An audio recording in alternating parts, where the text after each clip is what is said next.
नमस्कार. नागपंचमीच्या सर्वांना शुभेच्छा. तर आज आपण एकदम सोप्या पद्धतीत पुरणपोळी आणि कटाची आमटी करणार आहोत. त्यासाठी 1 वाटी आपल्या हरभऱ्याची डाळ स्वच्छ धुवून घ्यायची आहे. कुकरमध्ये उकळत्या पाण्यामध्ये आपला डाळ टाकून द्यायची आहे. एक उकळी आल्याच्यानंतर वरचा फेस आपला काढून घ्यायचा आहे आणि नंतर झाकण लावून 3 ते 4 शिट्ट्या करून घ्यायच्या आहेत. 3 ते 4 शिट्ट्याच्या नंतर डाळ चांगली शिजली आहे, थोडंसं पाणी टाकून डाळीला असं मिक्स करायचे आणि त्यानंतर एका चाळणीवरती डाळ टाकून सगळं ह्याच्यातलं पाणी आपल्याला एका भांड्यामध्ये काढून घ्यायचं आहे. तर आता ही डाळ आपल्याला कुकरमध्ये टाकून घ्यायची आणि हे पाणी आपल्याला एका भांड्यामध्ये ठेवून द्यायचं. त्यानंतर त्याची आपण आमटी करूया. तर डाळीमध्ये आपल्याला 1 वाटीला 1 वाटी गूळ टाकून द्यायचा आहे आणि त्यानंतर ह्याला व्यवस्थित असं मिक्स करून पातळ करून घ्यायचे आणि ह्याला घट होईपर्यंत परतून द्यायचं. तर घट झाल्याच्या नंतर लगेच आपल्याला पुरण चाळून घ्यायचं आहे. तर त्याच चाळणीमध्ये आपण सगळं पुरण टाकून देऊ, डाळ टाकून देऊ आणि अशा पद्धतीने ह्याला चांगलं असं मिक्स करून देऊ आणि खाली सगळं आपलं पुरण निघून जाईल. तर हे बघू शकता, मस्त असं पुरण रेडी झाले आणि हे थोडंसं पुरण पातळ आहे, थोडंसं गरम आहे. थंड झालं ना तर पुरण व्यवस्थित आपलं एकदम असं कडक डो तयार होईल. तर ह्या पुरणाला व्यवस्थित असं मिक्स करायचं आहे.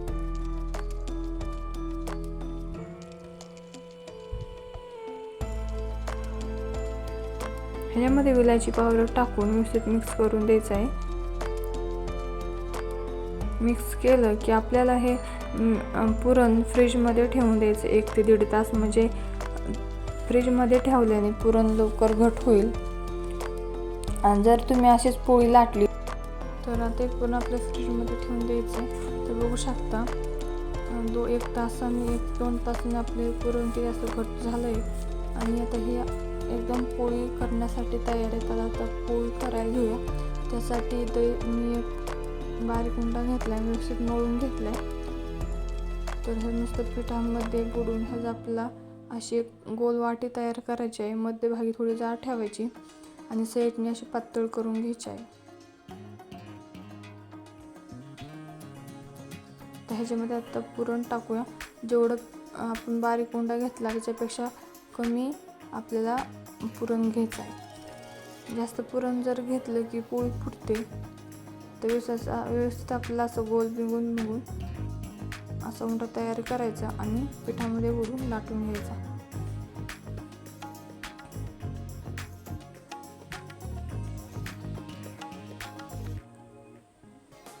आपल्याला एकदम अशा अलगद हाताने आपल्याला पोळी लाटून घ्यायची आहे. जर पोळी पळपटा चिटकत असेल तर तुम्ही खाली पेपर पण हातरू शकता. आपली पोळी रेडी झाली. आता तव्यावरती थोडंसं तेल लावून घ्यायचं आणि पोळी आपली ह्याच्यावर टाकून द्यायची. की फक्त तवा जास्त गरम करायचा नाही. जास्त गरम तवा झाला की पोळी चिटकते. तर हे बघू शकता, माझ्याकडं थोडासा तवा गरम जास्त झाला त्यामुळे पोळी चिटकली. म्हणून आपल्याला तवा आधी आपण टाकला गॅसवरती की लगेच तव्याची फ्लेम आपल्या कमीच ठेवायची. म्हणजे पोळी लाटूस तर पुरण वगैरे भरूस तर तवा चांगला तापला जातो.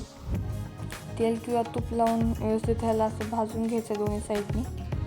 आणि परत पोळी चिटकली की मग ते फुगत नाही, हवा निघून जाते त्याची. तर बघू शकता आपली पोळी मस्त अशी तयार झाली. आता आपण काढून घेऊया.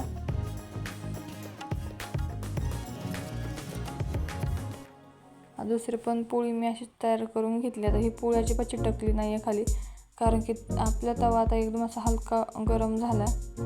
खूप कडक होता तो आता कमी झाला. तर बघू शकता किती मस्त अशी पोळी निघली, चिटकली वगैरे काही नाही. आता ह्याला व्यवस्थित तेल लावून भाजून घेऊया. तुम्हाला हा व्हिडिओ कसा वाटला मला कमेंटमध्ये नक्की सांगा. सगळा व्हिडिओ बघायला विसरू नका.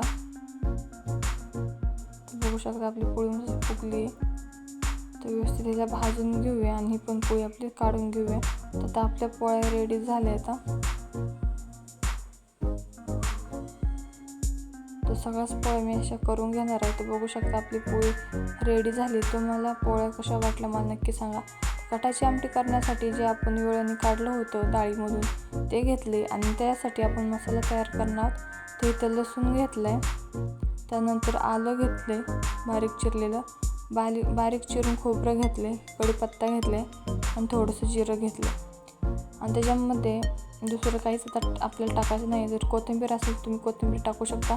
तर आपल्याला असं बारीक कुटून घ्यायचं आहे. आणि जर तुम्ही बारीक कुटाच्या ऐवजी तुम्ही मिक्सरच्या जारमध्ये टाकून थोडंसं पाणी टाकून वाटून घेतलं तरी चालेल. आता आपल्याला पातेलं गरम करायला ठेवायचे. त्यासाठी हे थोडंसं तेल टाकायचं. तेल व्यवस्थित गरम झालं की कढीपत्ता टाकून घ्यायचा. कढीपत्ता टाकला की लगेच आपण जे वाटण तयार केलं तर ते वाटण आपल्याला टाकून द्यायचं आहे. आता मी तर थोडीच आमटी करणार, त्यासाठी मी थोडंच वाटण तयार केलं. त्यासाठी थोडं वाटण असल्याच्या नंतर मिक्सर जारमध्ये ते बारीक होतं म्हणून मी कुटून घेतलं. जर तुम्ही खूप सारी आमटी करणार असाल तर मग खूप सारं खोबरं वगैरे घ्यावं लागतं. मग तुम्ही थोडंसं पाणी टाकून पण एकदम मस्त अशी बारीक पेस्ट करू शकता. तर हे बघू शकता व्यवस्थित आपल्या ह्याचा मसाला परतून झाला आहे. व्यवस्थित परतून झालं की ह्याच्यामध्ये आपल्या आवडीनुसार घरातले मसाले टाकायचे. तर मी 3च मसाले टाकत आहे. आपला अंबारी मसाला, गरम मसाला आणि घरचं लाल मिर्च पावडर. तर एवढं टाकून व्यवस्थित मिक्स करायचं. आणि ही आमटी एकदम सोपी आहे, एकदम म्हणजे खायला खूप भारी लागते. तुम्ही एक वेळेस नक्की ट्राय करून बघा. जर तुम्ही अशी आमटी केली तर प्रत्येक सणाला किंवा कधी आमटी करायची असेल तर अशीच आमटी करा. आणि काही जण म्हणजे खूप त्याच्यामध्ये धने, कांदा, लसूण असं खूप सारं भाजून ते घेऊन करतात. तर त्याला टाईम पण खूप लागतो आणि अशी आमटी झटकीपट होते, लवकर होते. आता मसाले आपण टाकले, व्यवस्थित परतून घेतलं. त्यानंतर ह्याच्यामध्ये आपल्याला थोडंसं पाणी टाकून परतून घ्यायचं आहे. अजून थोडंसं पाणी टाकून ह्याला शिजून द्यायचं आहे चांगलं, तेल सुटेपर्यंत थोडंसं. ते मसाल्याचा इतका भारी वास आलता की आमटी इतकी म्हणजे मसाला कुटता वेळेस वास भारी येतो, मग आमटी तर खूपच भारी होते. तर आता मसाला बघू शकता थोडासा परतला आहे, तेल वगैरे सुटलं आहे ह्याला.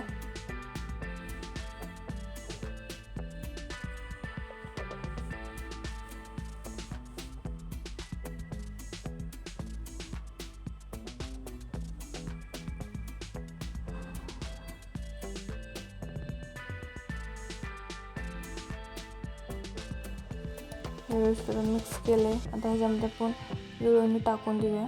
जे आपण डाळ शिजून घेतलेलं पाणी जे ते त्याच्यापासून आमटी खूप भारी होते. तर आता ह्याच्यामध्ये आपण अजून एक्स्ट्रा पाणी घालू आणि मस्त एक उकळी काढून घेऊया. बघू शकतो किती मस्त वरकट आला आणि भाजी पण आपली आमटी पण किती भारी झाली. खूप पातळ घट्ट म्हणजे खूप घट्ट नाही करायची. ते थंड झाली ना तर आपली आमटी ना ती म्हणजे घट्ट होते आणि खूप पातळ झाली ना मग ती ही होते म्हणजे अशी खूप घट्ट पण खूप पातळ पण मिडियमच करायची. आता एक उकळी आली की कमी गॅसवरती 3 ते 4 मिनटं चांगलं उकळून द्यायचं आहे. मस्त उकळली. आता आपण गॅस बंद करूया. बघू शकता आपली आमटी किती मस्त झाली. तर हे बघू शकता आपलं नागपंचमीचं साधं सोपं जेवण रेडी आहे. इथं कटाची आमटी, गुळवणी, पोळी, भात. हा व्हिडिओ कसा वाटला मला नक्की सांगा आणि तुम्ही पण नक्की अशी आमटी करून बघा.